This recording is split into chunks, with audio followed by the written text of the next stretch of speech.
تو یہاں پہ سوال امام سے کیا گیا، مولا بتائیے کہ آپ کو بھی معلوم ہوتا ہے کہ شب قدر ہوئی کہ نہیں ہوئی؟ امام نے ارشاد فرمایا ہمیں کیسے معلوم نہ ہو، جبکہ اس رات میں فرشتے ہمارا ہی طواف کرتے ہیں۔ تو آپ کو مبارک ہو اولی الامر کا ترجمہ حکمران۔ اگر آپ کے اولی الامر حکمران ہیں تو پھر مودی پر آتے ہوں گے فرشتے، تو پھر شہباز شریف پہ آئیں گے نا شریف فرشتے۔ اگر آپ کے نزدیک اولی الامر کا مطلب یہی ہے تو پھر اب تو تلاش کریں کہ کہاں کہاں کس کس نام سے آئیں گے۔ اللہ اکبر۔ اب جو بائیڈن نہ رہے گا تو ٹرمپ پر آئیں گے، تو جیسی روح ویسے فرشتے۔ اور اگر آپ کو نہ ملے اپنے 72 مکاتب فکر میں کوئی صاحب قدر، تو آئیے جس کو قدر فاطمہ نصیب ہے اسے ہی شب قدر میں صاحب قدر نصیب ہے۔ اللہ اکبر۔ اس سورہ کی اہمیت کو پہچانتے ہوئے تنزل الملائکۃ، ملائکہ نازل ہوتے، والروح، یہاں روح الامین مراد ہے یا جبرائیل امین مراد ہے؟ اختلاف ہے۔ تو یہ نازل کب ہو رہے ہیں؟ شب قدر کے اندر۔ فیہا بِإِذْنِ رَبِّهِمْ، نازل کہاں ہوتے ہیں؟ فیہا، اس رات میں نازل ہوتے ہیں، اور رات ہے ذات سیدہ، اس رات میں نازل ہوتے ہیں۔ لیلہ کا مطلب سیدہ، القدر مطلب خدا، نازل وہاں ہوتے ہیں۔ بِإِذْنِ رَبِّهِمْ، اپنے پروردگار کے اذن کے ساتھ ہوتے ہیں۔ اور جو پروردگار سے پوچھ کے آتے ہیں وہ ہمیشہ سلام کرنے آتے ہیں، کوڑے مارنے نہیں آتے۔ بِإِذْنِ رَبِّهِمْ، اپنے پروردگار کے اذن کے ساتھ آتے ہیں۔ بِإِذْنِ رَبِّهِمْ بتا رہا ہے جملہ کہ پہچانیے مقام سیدہ کو شب قدر کے عنوان میں، کہ فرشتے آتے ہیں اذن رب کے ساتھ، اور آپ سے بہتر کون جانے گا؟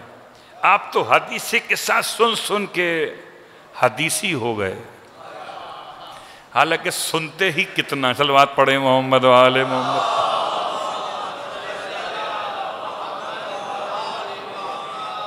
آپ مجھے بتائیے ایمانداری سے، جبرائیل امین پوچھ کے آئے تھے یا بغیر پوچھے آئے تھے؟ اگر بغیر پوچھے آئے تو وہ جبرائیل کہاں رہے؟ اور اگر پوچھ کے آئے تو پہچانے در سیدہ یہ ہے۔ اللہ اکبر۔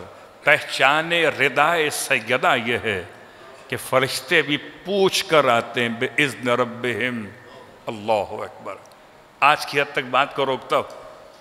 میں نے کل اشارہ کیا تھا کہ ایام فاطمیہ اپنے پورے سال کے رزق کو خدا سے مانگنے کے دن ہیں۔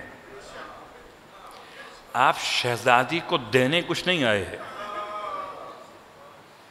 یہ جن کو تکلیف ہوتی ہے نا آج کل کہ یہ ایام فاطمیہ 1 دن 2 دن 3، آپ کو پرابلم ہے، آپ مت آئیے۔ اس کو محبت وارہ ہے۔ میں اگر اپنی ماں کے 40 دن فاتحہ کروں، اپنی ماں کے مرنے پر میں اگر 40 دن فاتحہ کروں، آپ کو اشکال ہے کوئی؟ نہیں، میری ماں ہے نا۔ تو اگر حسنین کی ماں کا پرسہ اگر زیادہ ایام میں ہو جائے تو تکلیف کیوں ہوتی ہے؟ اور یہ دن اس لیے منائے جاتے ہیں کہ انہی دنوں میں ہماری اور آپ کے رزق اور روزی، میں نے کل بھی اشارہ کیا تھا۔ اب آئیے، سب سے بڑی مشکل میں مشکل کشائی کون کرتا؟ شہزادی کون ہے؟ میں آپ کو لیے چلتا ہوں ایک مشہور، ایک ایسے معجزے کی طرف جو کرامت بھی کہیں معجزہ بھی کہیں۔ کیا ہوا تھا جب کربلا سے صدام کے سپاہیوں نے جناب سید کاظم قزوینی کو گرفتار کیا. ایک عالم تھے کربلا کے، بوڑھے عالم، سید، نام تھا کاظم، رہتے تھے قزوین کے، کربلا میں آباد. اریسٹ کیا گیا، اور جو اس وقت لوگ اریسٹ ہو رہے تھے وہ سب کے سب بغداد لے جا کے زندان میں ڈال دیے جاتے تھے. تو کربلا سے آپ کو اریسٹ کیا گیا، اور اریسٹ کرنے کے بعد کہتے ہیں کہ مجھے لے کے چلے، اور کربلا سے کافی دور تک نجف کے راستے پہ چلتے رہے. پھر کچھ دیر کے بعد راستہ بدل دیا، بالکل کچے راستے پر، اور جب پہنچے اس علاقے میں بالکل ویران، نہ آدم زاد، کچھ بھی نہ تھا. کہتے ہیں میں حیران تھا کہ کیا کرنے والے، زندان تو بغداد میں ہے، یہاں کیوں لے کر آ گئے. کہتے ہیں میرے ہاتھ باندھے ہوئے تھے. میں نے دیکھا کہ میرے سامنے زمین کھودنے کا سامان گاڑی سے نکالا گیا، اور میرے سامنے قبر کھودنے لگے. میرا پڑھنا بھی آسان، آپ کا سننا بھی آسان، کسی زندہ انسان کے سامنے اس کی قبر بنائی جائے. ذہن میں سوال پہ سوال آتے تھے کہ کیا یہ مجھے اس طرح ماریں گے کہ نہ غسل ہوگا نہ کفن ہوگا، مجھے یہیں مار کے گڑھے میں گرا دیں گے تاکہ باہر کسی کو خبر بھی نہ ہو کہ کیا غسل و کفن، کب جنازہ، کب نماز جنازہ، کچھ بھی نہیں ہوگا. آپ کو اندازہ ہے کہ شہیدوں کے لاشوں سے ڈر کیوں لگتا ہے ان کو؟ اس لیے ظالم ہمیشہ چاہتا ہے کہ لاش باقی نہ رکھی جائے. اللہ اکبر. کاظم قزوینی کہتے ہیں کہ جب میں نے یہ پورا دیکھ لیا منظر کی قبر میرے لیے کھودی جا رہی ہے تو مرنا مشکل نہیں تھا، لیکن بغیر غسل و کفن کے، بغیر جنازے کے دفن ہو جاؤں. میں نے فریاد کی شہزادی کونین سے کہ شہزادی نجات دلوا دیجئے، میں عہد کرتا ہوں کہ آپ کے نام سے کتاب لکھوں گا. کتاب کا نام رکھا کتاب فاطمۃ الزہرا من المہد الی اللحد، گہوارے سے قبر تک ذات فاطمہ سلام اللہ علیہا. یہ اپنی انہوں نے منت مانی. کہہ رہے ابھی وہ گڑھا کھود رہے تھے قبر کا، اچانک وائرلیس کی بیل بجی اور کوئی میسج ان کو ملا. سارا کام روک کے مجھے بٹھایا گاڑی میں، لے گئے بغداد. 3 دن بغداد میں رکھا، جیل کے اندر بہت مارا پیٹا مگر چھوڑ دیا. کہتے ہیں میں نے شہزادی کے نام سے کتاب لکھی. یہ کتاب اگر آپ کے گھر میں ہو تو بہت عمدہ ہے، اگر نہ ہو تو میری درخواست ہے کہ اس کتاب کو اپنے گھر میں رکھیے. یہ کتاب جس نے لکھی تھی اس کی زندگی بچی. پھر جب ان کا انتقال ہوا تو انہوں نے وصیت کی کہ جب مجھے دفن کرنا تو میرے سینے پر، ان کی بہت ساری کتابیں ہیں، ہر معصوم کے بارے میں کتاب اسی انداز سے من المہد الی اللحد، مگر جناب سیدہ کے نام کی لکھی ہوئی کتاب کا میرے سینے پہ رکھ دے. دفن کر دیا حسینیہ ایک امام بارگاہ کے اندر، جس کا نام تھا زینبیہ.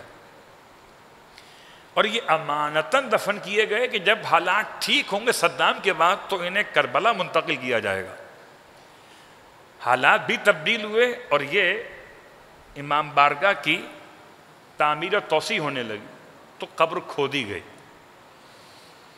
اور جب قبر کھودی گئی سید کاظم کی تو سینے پر کتاب ایسے ہی رکھی تھی. 17 سال گزر چکے تھے.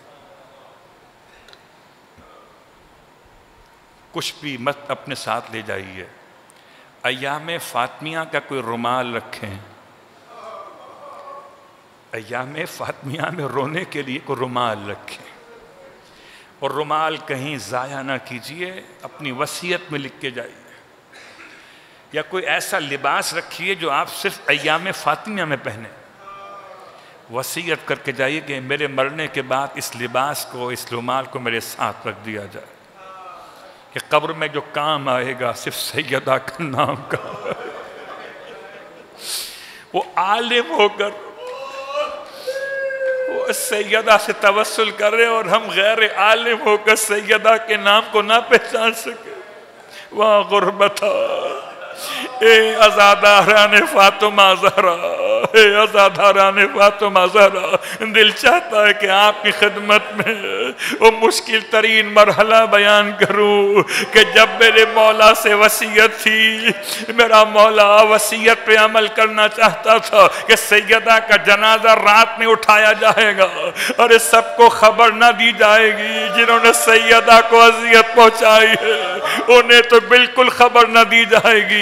ایسے میں امام نے بچوں سے فرمایا تھا زور سے مت رونا، کہیں آواز گھر سے باہر نہ چلی جائے۔ بچے گھر کے اندر روتے تھے، واہ مصیبت ہاں، ارے میرا مولا جو بچوں کو اس طرح سے رونے سے روک رہا تھا اس کی اپنی گریے کی آواز بلند ہو گئی، چیخیں مار کے رو دیے۔ کب روئے؟ جب سیدہ کو غسل دیتے ہوئے رونے والوں شہزادی کونین کے پہلو پہ جب سے دروازہ گرایا گیا تھا تب سے سیدہ کا ایک ہاتھ پہلو پہ رہتا تھا۔ کبھی آپ نے اپنے زخم کو اپنے گھر والوں کے سامنے بھی آشکار نہ فرمایا۔ ارے ہائے سیدہ، جب غسل کا وقت آیا تو مولا نے ہاتھ اٹھانا چاہا، نہ اٹھایا جا سکا۔ ارے در خیبر کو انگلیوں پہ اٹھانے والا میرا مولا رو رہے تھے، رو کے کہتے تھے رسول اللہ کی بیٹی آپ کو آپ کے بابا کے حق کی قسم دیتا ہوں یہ ہاتھ اٹھا لیجئے تاکہ پانی پہنچا دیا جائے۔ اب جو ہاتھ اٹھایا گیا پسلیاں ایسے ٹوٹی تھی کہ علی جیسا صابر، ارے چیخیں نکل گئی، واہ زہرا، واہ محمدہ۔ رونے والو آپ نے جملہ سنا، آپ نے جملہ سنا، گریہ فرما لیا خدا آپ کو کوئی غم نہ دے، خدا آپ کو ہمیشہ شاد و آباد رکھے۔ دل پہ ہاتھ رکھ کے سوچنا کہ پسلیاں ٹوٹنے کا مطلب کیا ہوتا ہے۔ رونے والوں خدا نہ کرے، خدا نہ کرے کسی مومن کو کوئی ایسی تکلیف ہو، پسلیاں ٹوٹنا جسم کے سارے ہڈیوں میں سب سے تکلیف دہ صورتحال ہے۔ جب کسی کے ہاتھ میں فریکچر ہو جائے تو ہاتھ کو سنبھالنا آسان ہے کہ ہاتھ بار بار حرکت نہ کرے، اس کا امکان ہے کہ سنبھالا جا سکتا ہے۔ اگر پاؤں میں چوٹ لگ جائے، فریکچر ہو جائے، سنبھالنا آسان ہے، لیکن پسلیاں اگر ٹوٹ جائے تو کیسے کہیں گے سانس نہ لو، کہ سانس لینے میں تکلیف ہوگی۔ واہ مصیبتہ، واہ محمدہ۔ رونے والوں بس آخری جملہ، آئے سیدہ بڑا خیال تھا امیر المومنین کا، ارے دو ہی مقامات تو ہیں جہاں ہاتھ رکھ کے زخم چھپائے گئے، یا بوڑھے باپ سے اکبر نے زخم جگر چھپایا، یا امیر المومنین سے سیدہ نے پہلو